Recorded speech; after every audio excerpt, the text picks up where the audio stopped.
চোরের মার বড় গলা। যারা ৭১ মানে না তারা সারা পাকিস্তানের দালাল। পাকিস্তানিদের সঙ্গে আমি এখানে বসতে হবে। এটা না, আমরা প্রশ্নটা আমার কথা হলো দেশের ফাজিলের বাচ্চা। আমরা বলছি ৭১ সালে ৭১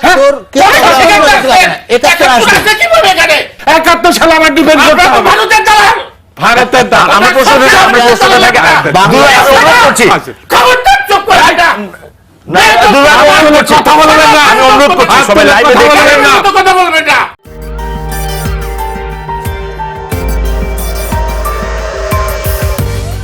যারা মব সৃষ্টি করছে তারা বিএনপির লোক না, তারা একটি চিহ্নিত রাজনৈতিক দল যারা বাংলাদেশের স্বাধীনতা বিশ্বাস করে না, যারা ৭১ সালে নারী নির্যাতন করছে, একেবারে চিহ্নিত শক্তি।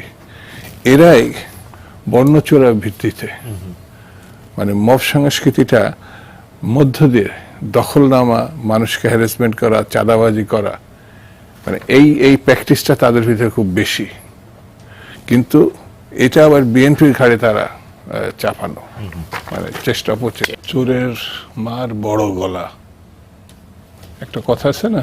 এইসব কথা ফুজুল দিয়ে টকশো হয় না। না আমি কি বলতে চান? এই চুপ করেন, চুপ করেন। ৭১ কথা আনলেন কেন আপনি এখানে? আমি ৭১ মিথ্যা না, কি শুনাই? এই ৭১ মিথ্যা না, তোর মিথ্যা না। ৭১ উপরে এই দেশ ৭১ কে বললে? যারা ৭১ মানে না আমার কি তারা সারা পাকিস্তানের দালাল। আপনার কাছে ৭১ শুনবো? আমি ৭১ 100 বার, 1000 বার, লক্ষ বার শুনতে হবে। চলছে, জাতিসংঘে প্রধান করতে আসছে। প্রতারণা মারাত ভালো লাগে না, হ্যাঁ মুক্তিযুদ্ধ ভালো লাগে না, পাকিস্তান ভালো লাগে, আবার কি ৭১ ভালো হবে না? পাকিস্তান তো ভালো, মানুষ পাকিস্তান কি করতে? আমি প্রশ্নের মধ্যে থাকি। পাকিস্তান আমাদের মেয়েকে আপনাকে ভালো ভালো আপনারা যদি পাকিস্তান আমাদের পাকিস্তানিদের সঙ্গে আমি এখানে বসতে হবে। এটা না, আমরা প্রশ্নটা আমার থাকি। কথা হলো দেশের ফাজিলের বাচ্চা। আমরা বলছি ৭১ সালে তোরা কিভাবে? ৭১ আসবে। কিভাবে এখানে? আরে তা যতদিন বাংলাদেশ থাকবে ৭১ থাকবে। ৭১ নিয়ে আসবেন। বড় রাজনীতিবিদ হয়ে গেছে। আরে সবার বড় রাজনীতি। আমি রাজাকার না যে ৭১ সালে আমার ডিফেন্ড করতে হবে। ভারতের দালাল, ভারতের দালাল। আমরা প্রশ্নটা থাকি। অনুরোধ করছি, খবরদার চুপ করে এটা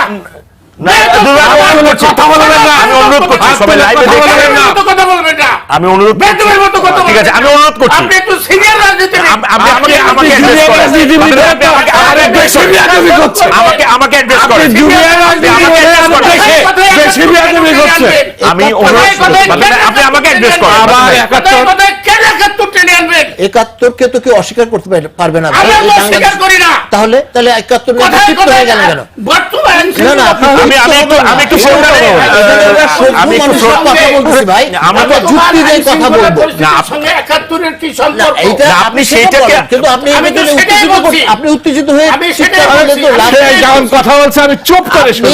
আপনি আমাকে আমি যখন আমি কথা অনুরোধ বলছি, করছি, আমাকে এসব টকশো করবেন না। না আমি আমার প্রশ্নের উত্তরটাতে আরে ভাই টকশো বন্ধ করেন। না না প্লিজ না প্লিজ আমি অনুরোধ করছি, আপনি প্রশ্নের উত্তরটা দিতে হবে। আমরা একটা লাইভে আছি, আমাদের থাকেন না কেন? না আমি যে প্রশ্নটা সেই লোকটা কথা বলছে, একটা কথা বলি। আমি দুজনকে শান্ত হওয়ার জন্য অনুরোধ করছি। যখন ৭১ গায়ের মধ্যে কিরমির কিরমির করে আমি দুজনকে শান্ত হওয়ার আমি অনুরোধ করছি। না না না না, আমি একটু উত্তেজিত হওয়াটা ঠিক হয় না ভাই। এটা তো লাইভ, সম্মানিত এটা তো লাইভ। সংসদ সদস্য আপনি সেটা যুক্তি নিয়ে শুনি।